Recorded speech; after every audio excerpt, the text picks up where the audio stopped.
Hey everybody, my name is Philip. Earlier this year I started a journey through God's Word, one chapter at a time. I wanted to see if I could pull out some real life lessons that we can use in our lives today. So whether you have read the Bible for years or you're new to God's Word, my intention is to break down each chapter as simply and as clearly as I possibly can and try to leave us with some takeaways that we can use in our life. So I hope these videos are beneficial to you in some way, and I hope you enjoy them. Hey everybody, welcome back. We are in 1 Chronicles chapter 21 today, and the story of 1 Chronicles 21 might sound a little bit strange at first, but just stick with me and I promise it will speak directly to us on how we measure success, why pride is dangerous, and how God meets us with mercy when we mess up.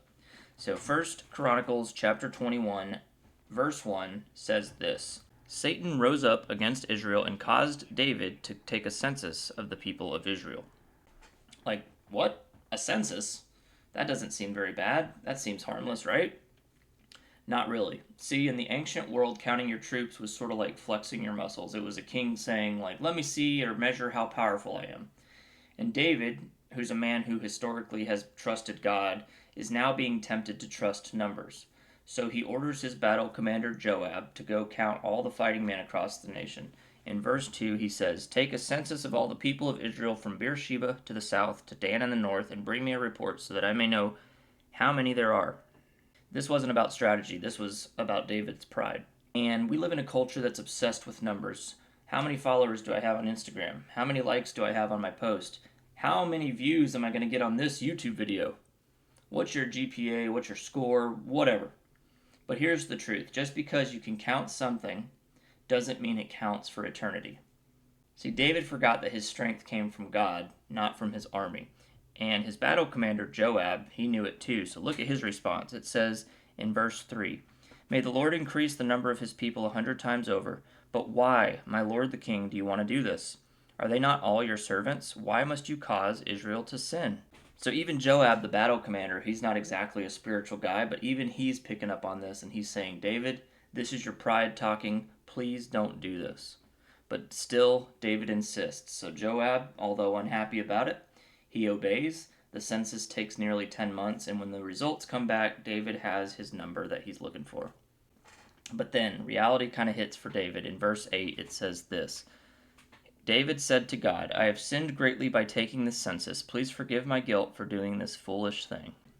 He knew it was his pride. He knew he had relied on himself rather than God, and now the guilt of that is starting to rear up. And there's a deep truth hidden in here that sometimes we don't realize how wrong we were until it's too late or until it's after the fact. So starting in verse 9, God sends a prophet, a fellow named Gad, with a terrifying message for David. He gives David a choice. He basically says, hey, you're going to be punished for this, but I'm going to let you pick your punishment. You can choose from 3 years of famine, you can choose 3 months of enemy attacks, or you can choose 3 days of a plague, of a terrible plague. And so then David's response is powerful. In verse 13 he says, I am in a desperate situation, David replied, but let me fall into the hands of the Lord, for his mercy is very great. Do not let me fall into human hands. So he throws himself on the mercy of God. So the plague comes, and it's devastating. 70,000 people die from this plague. The angel of the Lord is sent to destroy Jerusalem, but God says, that's enough. So even in judgment, God's heart is mercy. And David, he sees this angel of the Lord standing over Jerusalem with a sword drawn, and he's crushed. In verse 17, he says, I am the one who called the census. I am the one who has sinned and done wrong. But these people are as innocent as sheep. What have they done?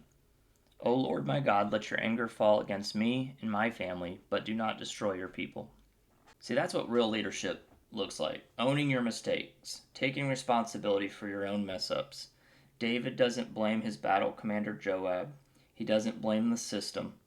He doesn't even blame Satan, who at the beginning of this chapter it said Satan rose up against Israel and caused David to take a census of the people of Israel. He simply says, this is on me. This is my failure, my mistake. Punish me for it. I think mature faith means taking full responsibility even when it's painful. And God can work with failure. What he won't work with is pride. So, good on you, David.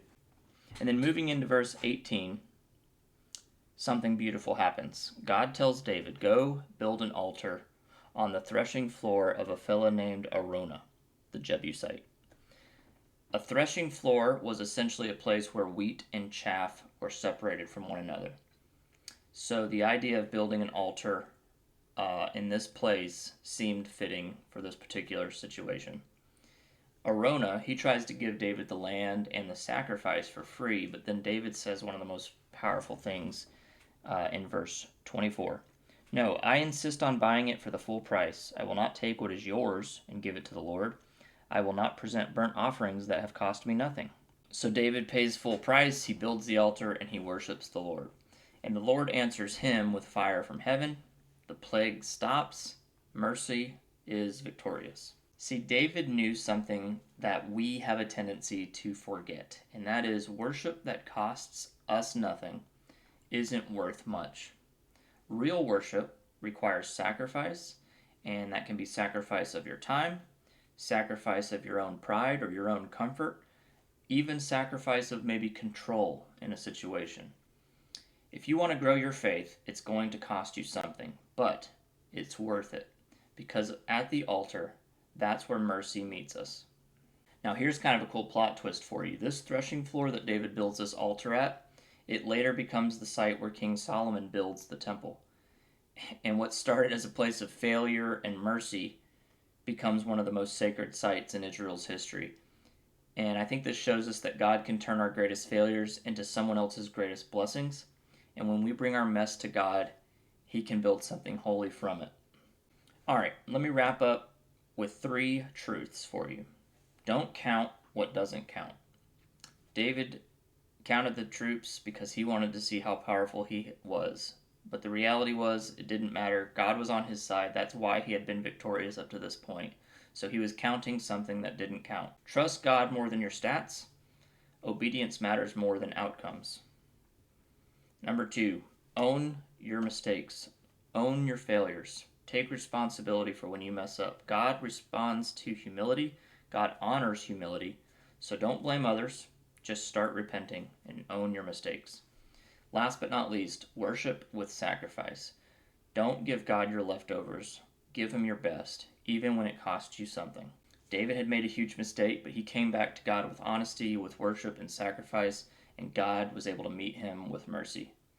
So if you've made decisions that were driven by pride, or you've counted the wrong things, or maybe we're even in a season where we're standing on that threshing floor of our own, where our lives feel shaken, bring it to God. Build your altar. Let Him meet you there with mercy. You will not be disappointed.